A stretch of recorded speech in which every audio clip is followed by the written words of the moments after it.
Alunos, como vocês estão? Então, estamos iniciando mais uma live dessa temporada e hoje eu quero conversar com vocês sobre um assunto que é bem interessante, gera bastante dúvidas e muitas vezes desespero, que é quando a voz do seu paciente piora, né? Pode piorar logo após a técnica ou pode piorar durante ali o processo terapêutico. E aí, quando a voz piora, o que você deve fazer?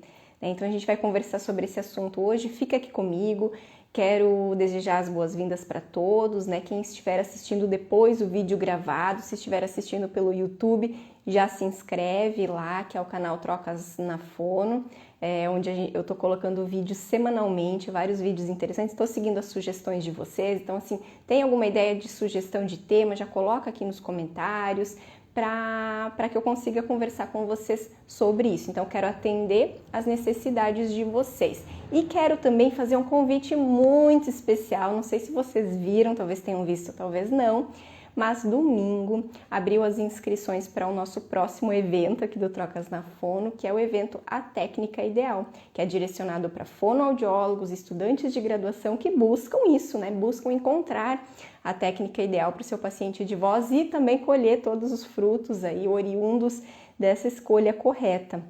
Então, quero fazer esse convite. O link para inscrição tá lá na nossa bio do Instagram.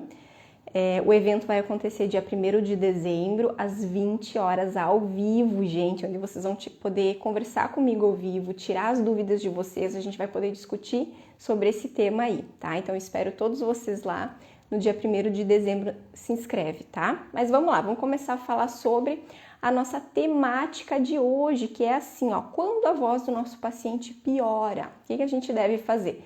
Na semana passada, acho que foi, não lembro agora em qual das lives, eu até cheguei a comentar um aspectozinho que é que às vezes a técnica ideal ela pode gerar uma certa piora, né? Pode acontecer e eu tinha comentado isso, quem assistiu o vídeo lá viu.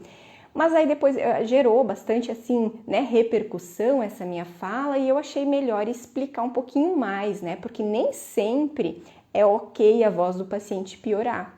Às vezes é esperado, né? Mas quem que vai nos dizer isso é o nosso raciocínio, né? A nossa análise. E hoje eu vou conversar justamente com você sobre isso, para onde que vocês devem olhar. Eu vou direcionar um pouquinho os caminhos de vocês aí, para onde, o que vocês devem fazer, o que vocês devem pensar em caso da voz piorar, porque nem sempre é normal. Na realidade, na maioria das vezes, não é bom que piore, né? Tem algumas exceções aí que sim, tá? Então, assim, ó, o que eu vejo, né? Algumas vezes, eu vejo duas coisas principais, assim, sendo feitas pelos fonos. Uma delas é nem perceber que a voz do paciente piorou, né? Então, é aquele fono que às vezes está começando a atuar com voz, ou é aquele fono que acaba às vezes não dando aquele passo a mais, que tem sempre aquelas mesmas técnicas na manga, vai fazendo sempre igual, não aprofunda muito a avaliação, né? E aí são esses fonos às vezes acabam nem percebendo, né? Eles não têm muito o feeling assim da questão da avaliação perceptiva auditiva, às vezes não conseguem perceber tão facilmente a melhora e também não percebem a pior e aí acabam também não fazendo nada, né? Às vezes não tem a clareza exata do porquê que escolheram aquela técnica, nem pensavam às vezes que aquela poderia ser a técnica ideal. E também, consequentemente, tem essa dificuldade de repensar então o que fazer, tá? Isso é uma coisa que eu vejo. E a outra coisa que eu vejo acontecer, por exemplo, alunos, né? Que eu vejo assim, semanalmente estou lidando com os alunos que sempre estão muito dedicados, tentando sempre fazer o melhor. Se a voz piora, gera um desespero total, né? Meu Deus do céu, eu devo ter feito tudo errado e agora, meu Deus do céu, não sei o quê. Gera aquele desespero. Acho que a professora vai me xingar, acho que a professora vai me matar.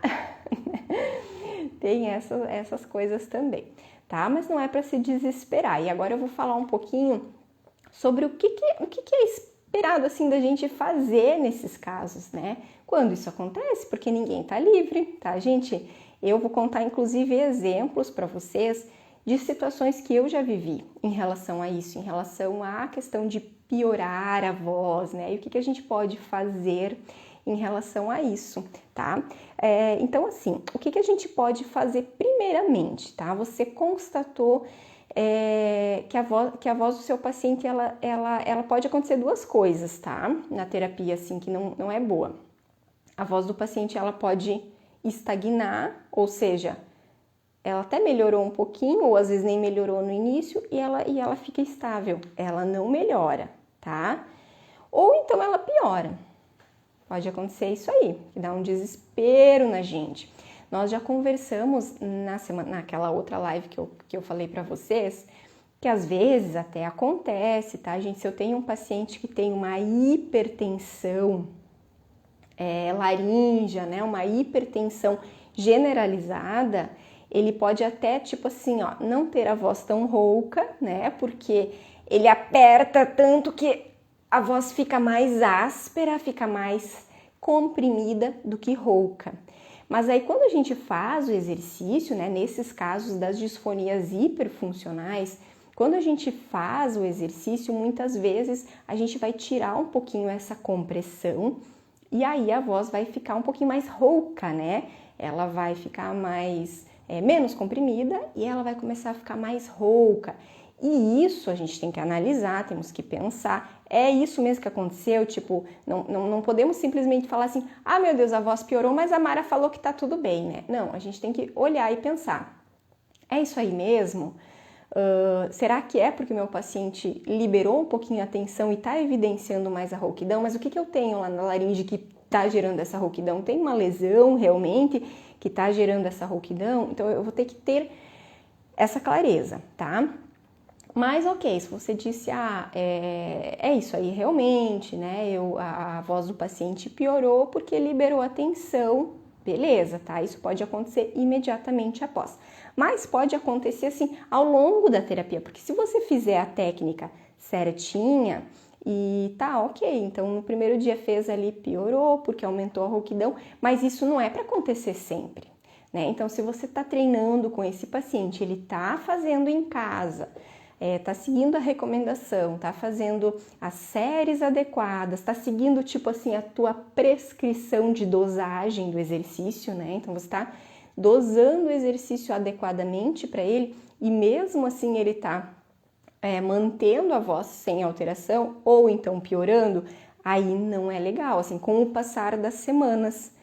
Mas ainda tem situações que pode, tá? Eu já vou conversar com você sobre isso.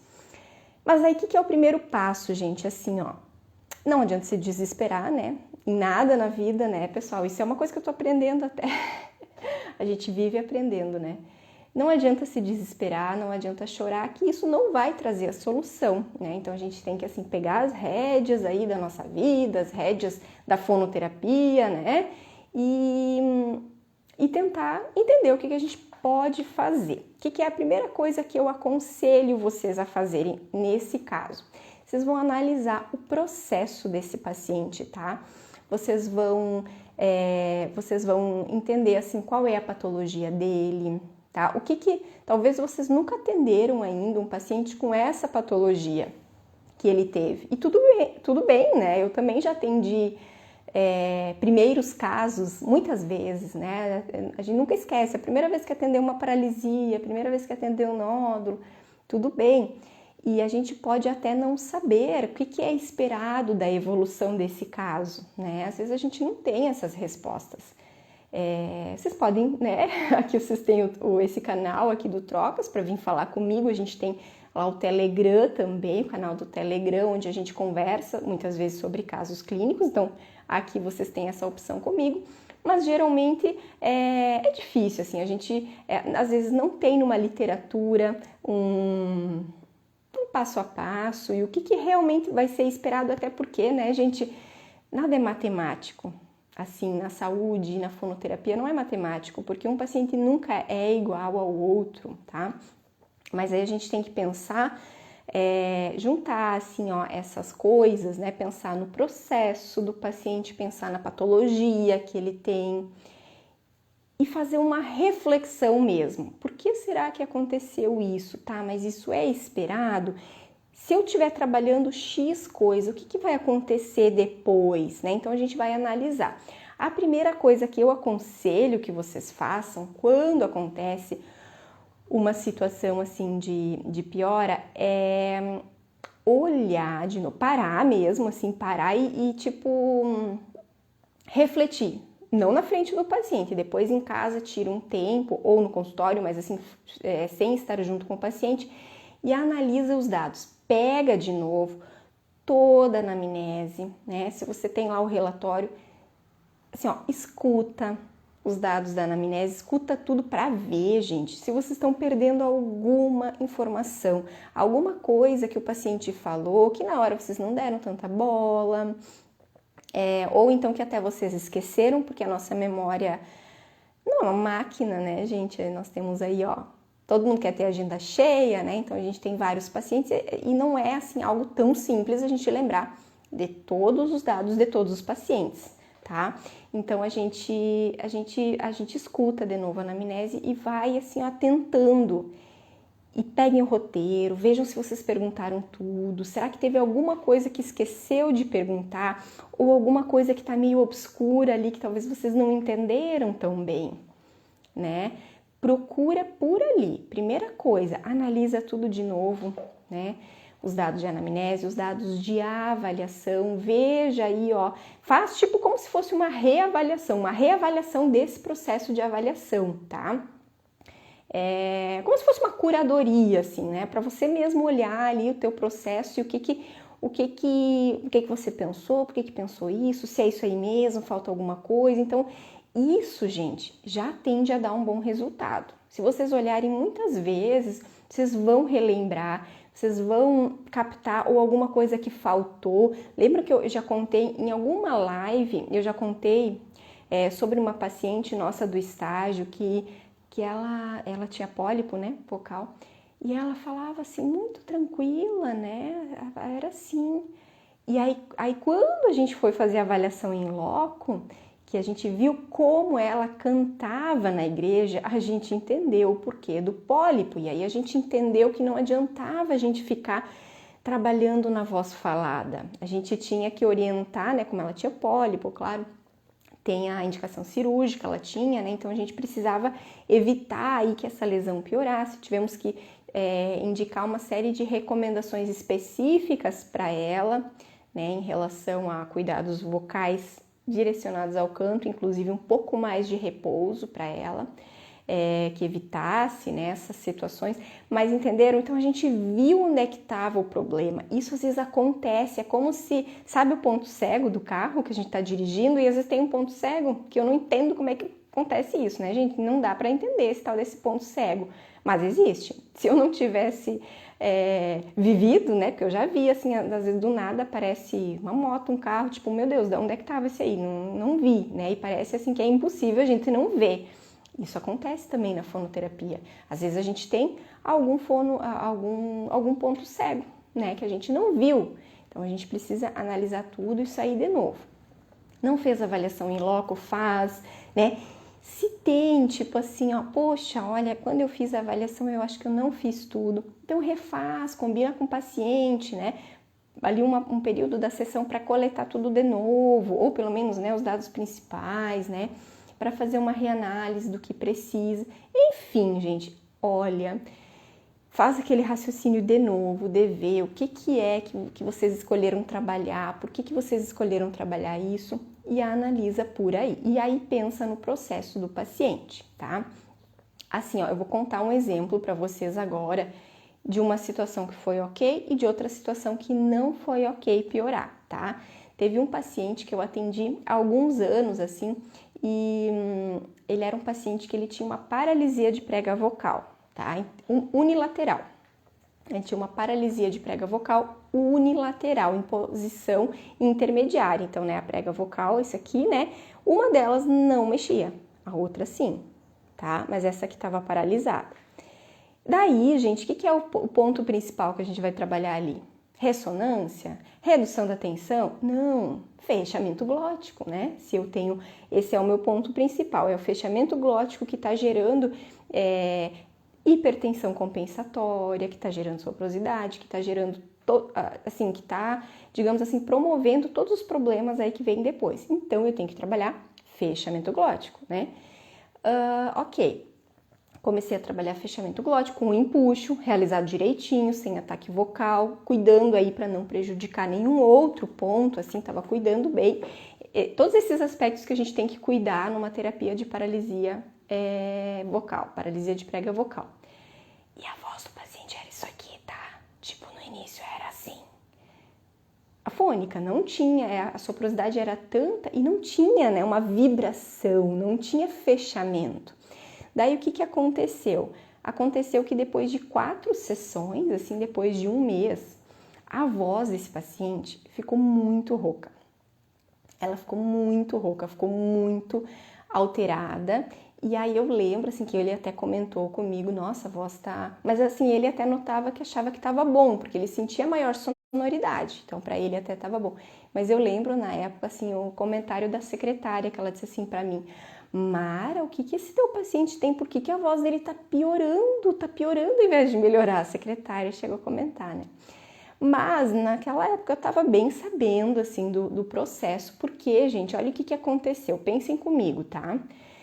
Se no início ela tava isso aqui, ó, tá? Não tava tendo fechamento, né? Então, o pior era a soprosidade.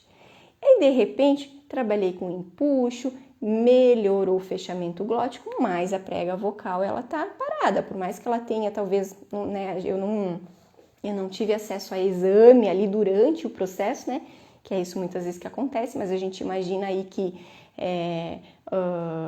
houve talvez uma aproximação ali, mas ainda sem haver uma vibração similar das duas pregas vocais, das duas mucosas. O que aconteceu? Reduziu soprosidade e aumentou rouquidão, né? Mas aí a gente tem que falar assim para o paciente, ó, tá ok, é isso aí mesmo, tá? Primeiro a gente trabalhou o fechamento glótico e aí depois disso, o que eu comecei a fazer? Eu não fiquei mais fazendo eternamente o empuxo, porque na medida que melhorou a sonoridade, eu comecei a trabalhar mais a mobilização de mucosa dele, né? Então, assim, aí depois disso começou a melhorar, então eu tava seguindo o processo ok. E esse foi um paciente que eu já fiz algumas apresentações de casos, assim, já apresentei em algumas aulas.